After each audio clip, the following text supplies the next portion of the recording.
We don't get the chance to say this often, but earlier today, 2 United States F-15 fighter jets bombed our own facility. It was an old cement factory that had been taken over as an American military outpost in Syria. We bombed it because we won't be needing it anymore, and we didn't want the Turks to come in and take our stuff. And this is all because of the American military retreat from the area as ordered by our president.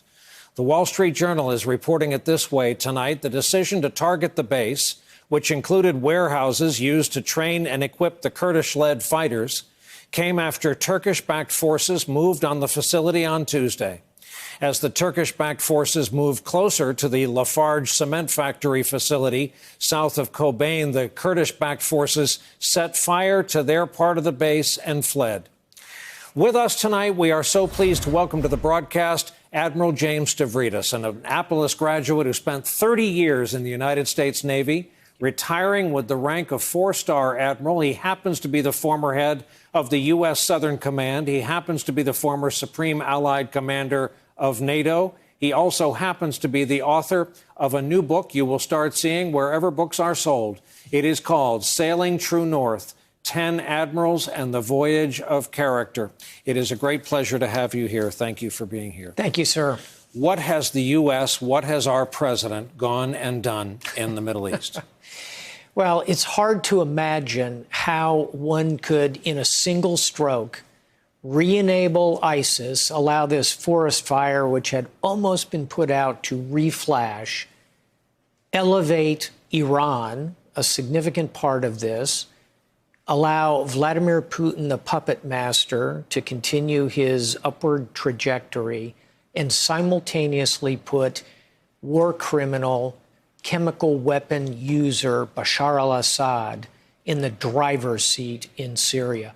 With one stroke of a pen, really one phone call to the Pentagon, withdrawing 2,000 or 3,000 U.S. troops from Syria, a tiny number, Brian. When I commanded the mission in Afghanistan, it was 150,000 troops. As you know well, Afghanistan, 185,000 troops.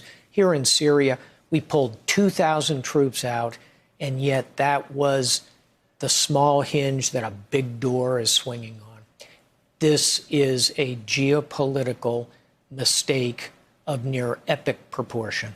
Having been around naval aviators all your career and knowing the fearsome capability of our aircraft, it must also break your heart to know that we had 2 F-15s engaged today to destroy our own facilities. Indeed.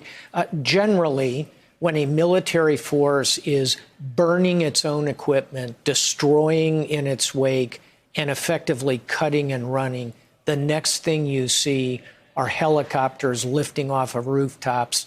You and I are old enough to remember Vietnam in 1975. It has that kind of feel. And the knock-on effect here will be a lack of trust in the United States as an ally. And let's face it, here's an issue upon which Bernie Sanders and Lindsey Graham are in complete agreement.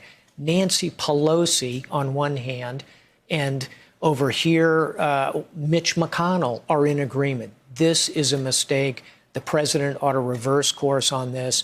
At a minimum, we need to do everything we can to try and rebuild our position here. This photo the president tweeted out from the White House meeting that went off the rails today, there's a lot to take in, but I noticed one guy in particular seated to the president's right. He is our new chairman of the Joint Chiefs of Staff, General Mark Milley. If you know him at all, if you've ever met him, you know he's a taciturn New Englander, unless you want to talk about the Patriots or the Red Sox. You also know that his hatred of politics is genuine and longstanding, and he loves the U.S. military. Yeah, I know Mark extremely well. When he was a colonel in the Pentagon, I was a 3-star officer, and I needed somebody to brief Don Rumsfeld, a famously difficult Secretary of Defense to brief. We settled on Mark Milley, fellow Princeton graduates. Mark was also captain of the hockey team at Princeton. He's a tough, flinty New Englander. You categorize it perfectly. That photograph is an image of how the military wants to stay out of politics. Mark Milley is in a tough spot right now. Talk about one of the men you profile, happens to be one of my favorites, and that's Admiral Chet Nimitz, and his ethos and whether or not we can get that back today. Boy, I hope so, Brian. Here's Fleet Admiral Chester Nimitz. I was a 4-star admiral. In wartime only, we have 5-star admirals. They are fleet admirals.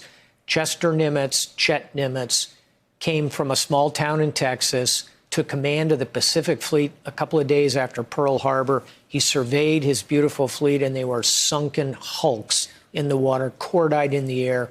He couldn't take command on the deck of a beautiful battleship because they were all sunk. He took command in a pair of khakis on the deck of a diesel submarine, and he squared his shoulders. He built a team, and he defeated the Japanese Empire. It took him 4 years. He did it without ego, without bombast, without endlessly touting himself. He did it in the way of quiet confidence that character is all about, and that's really what the book is about. And like guys like McCain's dad, like Admiral Halsey, these guys were legends. They also came home, and almost all of them kind of smoked themselves to death, and they, lacking their central cause to be alive, they were dead within a few years. Indeed. And here again, Nimitz continued his march. He continued his voyage, I should say, in a naval context. He continued to work for the nation. He was a representative to the United Nations. He lived into his 80s. He's an inspiration to us all for the kind of quiet confidence which we lack so much in our politics today.